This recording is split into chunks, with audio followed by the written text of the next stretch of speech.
the biggest news of the week after on the last episode when one of my statements or questions was, will this be a season where we don't have any coach firings this season? And less than 24 hours later, Adrian Griffin fired from the Milwaukee Bucks just 43 games into his first season. Joey, what did you think of this when you first saw this?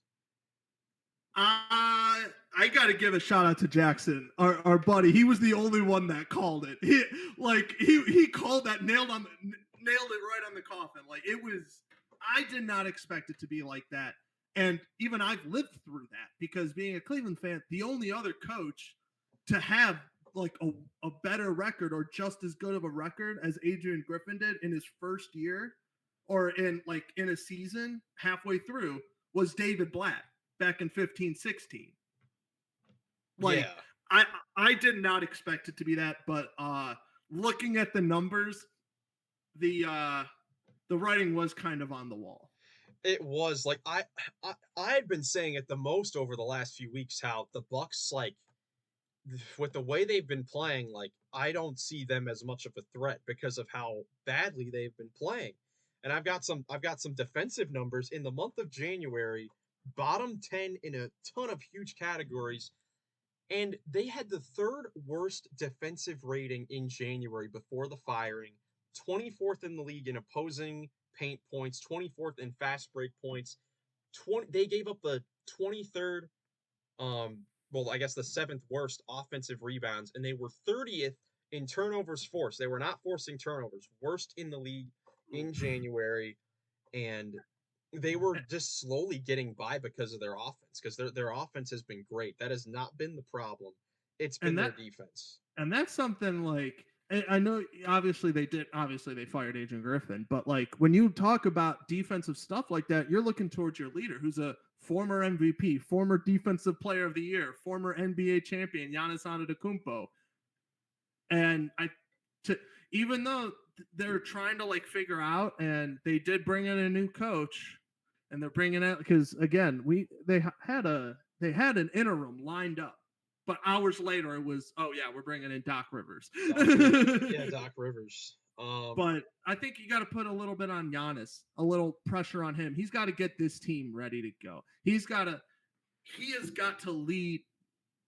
And again, he's a great defensive player, so leading by example is good. But like, he's got to push these other players, his whole team around, because it's not just him that's needs to play better defense. Yeah, I mean, the biggest blaring problem with their defense, well, two things is one, their transition defense has been awful, and their drop coverage hasn't worked as much this season. You know, they would always play with Brook Lopez in the drop coverage, but Damian Lillard and Malik Beasley just were not maneuvering around screens defensively, which would just leave a guy wide open for a shot coming off a screen or a little that in between mid range game. It had just been rough for the Bucks. Like, I've looked at their schedule in the month of January, and they just have some rough games. Like, they lost at home to Utah. They were down by like 30 points at halftime at home. Losing to the Rockets, the Pacers twice, obviously the Cavs by 40, even though you don't have Giannis. This is a team that with Lillard, Middleton, Lopez, former champions on that team and all-star players, you should not be coming out as flat as you are in those situations. You can't, when you compare, especially with that Cleveland game, you got Dame versus Donovan, then you got Brooke versus Allen. We're missing players too. Like, it was both teams were like, I know you're missing Giannis, but the Cavs were missing their second and third best players. Yeah, and even their wins as well. Like, they played Boston. They beat Boston by 33, but that was the night after the Celtics had played that hard overtime game against the Timberwolves, so they really didn't play their guys in the back-to-back second half. Just a tough schedule for them. They beat the Warriors without Steph Curry.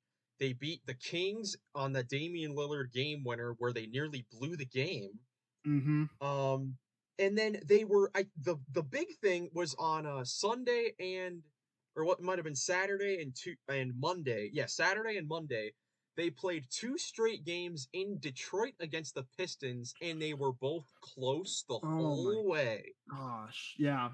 Those were brutal games. And if you're close, it's the same thing we were talking about Minnesota with losing to Charlotte of all teams. It's the same thing with the Bucks. Even if it's close and you win those games, it doesn't matter. That's a team that has literally 5 wins on the entire season. Five. 5 Five wins. wins on the season. You have 30. That shouldn't be close. And there you see like the margin between a team like the Bucks in that scenario and the Celtics. Yeah. Even though the Pistons were close with the Celtics that one game when they were on the losing streak, for the most part, the Celtics, they don't play with their food. Like when they're better, when they are that much better than a team, they blow them out and it's not even a contest. Like I know ahead of time, okay, I don't have to watch that game because I just know the Celtics are going to dominate. Yeah, they are.